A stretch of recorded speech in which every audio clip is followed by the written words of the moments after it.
Hello everyone. Today we are going to discuss Semester 5 Electrical and Electronics Engineering with Dr. Nil.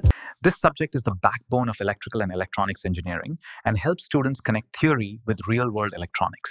That was a fascinating insight, Dr. Nil. Yeah. We'll continue exploring these key ideas in our next episode on practical circuit analysis. আচ্ছা, কখনো কি ভেবে দেখেছেন যে ঘরের fan বা জলের পাম্পের সুইচটা অন করার সঙ্গে সঙ্গেই ওটা নিজে নিজে ঘুরতে শুরু করে কিভাবে?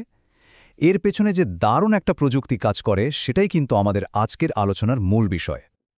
তাহলে চলুন আমাদের আজকের গল্পের হিরো মানে সিঙ্গল ফেজ ইন্ডাকশন মোটরের সঙ্গে আলাপ করা যাক। দেখুন, এই মোটরটা কিন্তু দারুণ কাজের, খুব পরিশ্রমী, কিন্তু এর একটা ছোট্ট গোপন সমস্যা আছে। ওর যে 3 ফেজ ভাইরা আছে তাদের মতো এ নিজে থেকে স্টার্ট নিতে পারে না। মানে একে বলতে পারেন একজন অলস কিন্তু খুব শক্তিশালী কর্মী। ভাবুন তো, যদি এই মোটরে সরাসরি পাওয়ার কানেকশন দেয়া হয় তাহলে কি হবে? ওটা কিন্তু ঘুরবে না, শুধু এক জায়গায় দাঁড়িয়ে গো গো করে আওয়াজ করবে আর কাঁপতে থাকবে। মানে পাওয়ার পাচ্ছে কিন্তু কাজ শুরু করতে পারছে না। আর এটাই হলো আসল রহস্যটা। তো প্রশ্নটা হলো, মোটরটা এরকম অদ্ভুত আচরণ করছে কেন? এর উত্তরটা কিন্তু লুকিয়ে আছে এর পেছনের বিজ্ঞানে। চলুন এই রহস্যটা সমাধান করা যাক ডাবল রিভলভিং ফিল্ড থিওরির সাহায্যে।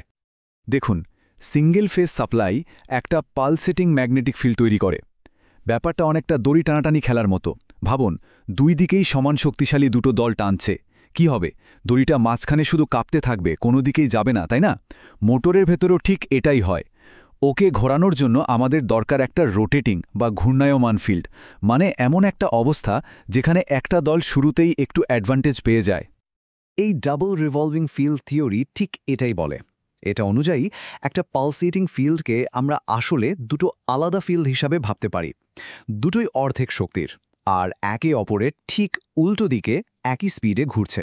এবার যখন মোটরটা বন্ধ, তখন এই দুটো উল্টো দিকে টর্ক বা ঘোরানোর শক্তি একে অপরকে একদম ক্যান্সেল করে দেয়। রেজাল্ট, নেট টর্ক 0, আর তাই মোটরটা ঘুরতেই পারে না। তাহলে একটা সিঙ্গল ফেজ মোটরের আসল স্টার্টিং সমস্যাটা কি? আসল সমস্যাটা হলো এটা নিজে থেকে একটা ঘূর্ণায়মান চৌম্বক ক্ষেত্র বা রোটেটিং ম্যাগনেটিক ফিল্ড তৈরি করতে পারে না। কিন্তু ইঞ্জিনিয়াররা এর একটা দারুণ সমাধান বের করেছেন। আচ্ছা, ওই দড়ি টানাটানি খেলার কথা ভাবুন। যদি কোনোভাবে একটা দলের দিকে একটু সাহায্য বাড়িয়ে দেওয়া যায়, মানে ব্যালেন্সটা নষ্ট করে দেওয়া যায়, তাহলেই তো একদিকে টান শুরু হয়ে যাবে। মোটর চালু করার কৌশলটাও কিন্তু একদম সেরকমই। এই টেকনিকটাকেই বলে স্প্লিট ফেজ মেথড। এখানে কি করা হয়? মোটরের স্টেটারে একটা মেইন ওয়াইন্ডিং তো থাকেই, তার সাথে একটা অক্সিলিয়ারি বা সাহায্যকারী ওয়াইন্ডিং যোগ করা হয়। এরপর একটা ডিভাইস ব্যবহার করে এই দুটো ওয়াইন্ডিংয়ের কারেন্টের মধ্যে একটা ফেজ ডিফারেন্স বা পার্থক্য তৈরি করা হয়। আর এই ফেজ ডিফারেন্সটাই একটা দুর্বল রোটেটিং ফিল্ড তৈরি করে, যেটা মোটরটাকে জাস্ট প্রথম ধাক্কাটা দেওয়ার জন্য যথেষ্ট। যেই মোটরটা তার নর্মাল স্পিডের প্রায় 75% পৌঁছে যায়, অমনি একটা সেন্ট্রিফিউগাল সুইচ ওই সাহায্যকারী ওয়াইন্ডিংটাকে সার্কিট থেকে ডিসকানেক্ট করে দেয়। ব্যাস, কাজ শেষ। এখন এই যে ফেজ পার্থক্য তৈরি করা, এর জন্য নানা রকমের হেল্পার বা সাহায্যকারী ডিভাইস ব্যবহার করা হয়। আর কোন হেল্পার ব্যবহার হচ্ছে তার উপর ভিত্তি করেই কিন্তু সিঙ্গল ফেজ মোটরগুলো আলাদা আলাদা রকমের হয়। চলুন কয়েকটা কমন টাইপ দেখে নিই। প্রথমেই আসছে রেজিস্টার স্প্লিট ফেজ মোটর। এটা হলো সবচেয়ে সহজ আর সস্তা উপায়। এখানে সাহায্যকারী ওয়াইন্ডিংটার রেজিস্ট্যান্স খুব বেশি রাখা হয়। এর ফলে কারেন্টের মধ্যে প্রায় 30 ডিগ্রির মতো একটা ফেজ ডিফারেন্স তৈরি হয়। এর স্টার্টিং টর্ক খুব বেশি না, তাই এটা ফ্যান, ব্লোয়ার বা ছোটখাটো গ্রাইন্ডারের মতো হালকা লোডের জন্য একদম ঠিকঠাক। এরপর আসছে ক্যাপাসিটর স্টার্ট মোটর। এটা কিন্তু আগেরটার চেয়ে অনেক বেশি পাওয়ারফুল। এখানে সাহায্যকারী ওয়াইন্ডিংয়ের সঙ্গে সিরিজে একটা ক্যাপাসিটর জোড়া হয়, আর এই ক্যাপাসিটর প্রায় আদর্শ 90 ডিগ্রির কাছাকাছি একটা ফেজ ডিফারেন্স তৈরি করে দেয়। এর ফলে স্টার্টিং টর্ক হয় জবরদস্ত। আর এই হাই স্টার্টিং টর্কের জন্যই রেফ্রিজারেটর, পাম্প, কম্প্রেসর এইসব ভারী লোড স্টার্ট করতে এই মোটর ব্যবহার করা হয়। শুধু তাই নয়, মোটরের রানিং পারফরম্যান্স আরও ভালো করার জন্য ক্যাপাসিটর রান বা ক্যাপাসিটর স্টার্ট ক্যাপাসিটর রান মোটরও হয়। এগুলোতে ক্যাপাসিটরটা মোটরে চলার সময়ও সার্কিটে কানেক্টেড থাকে। আর সবথেকে সিম্পল ডিজাইনের যদি কথা বলি, তাহলে সেটা হলো শেডেড পোল মোটর। এখানে স্ট্যাটার পোলের একটা ছোট অংশে তামার একটা রিং পরানো থাকে, যাকে বলে শেডিং কয়েল। এটা খুব দুর্বল একটা মুভিং ফিল্ড তৈরি করে। স্টার্টিং টর্কও তাই একদমই কম। এই জন্যেই ছোটোখাটো খেলনা, হেয়ার ড্রায়ার বা ছোট ফ্যানের মতো কম পাওয়ারের জিনিসে এটা দেখা যায়। তাহলে এই যে বিভিন্ন স্টার্টিং মেথড আমরা দেখলাম, এদের মধ্যে প্রধান পার্থক্যটা ঠিক কিসের উপর নির্ভর করছে? এটা নির্ভর করছে ফেজ ডিফারেন্স তৈরির কৌশল আর তার ফলে কতটা স্টার্টিং টর্ক তৈরি হচ্ছে তার উপর। বেশ, এতক্ষণ ধরে তো আমরা অনেক কিছু আলোচনা করলাম। এবার সবগুলোকে একসাথে গুছিয়ে নেওয়া যাক। দেখুন, একটা মোটরের পারফরমেন্সকে কাগজে কলমে বোঝার জন্য ইঞ্জিনিয়াররা একটা জিনিস ব্যবহার করেন, যাকে বলে ইকুইভ্যালেন্ট সার্কিট। এটা বলতে পারেন মোটরের একটা গাণিতিক ব্লুপ্রিন্ট।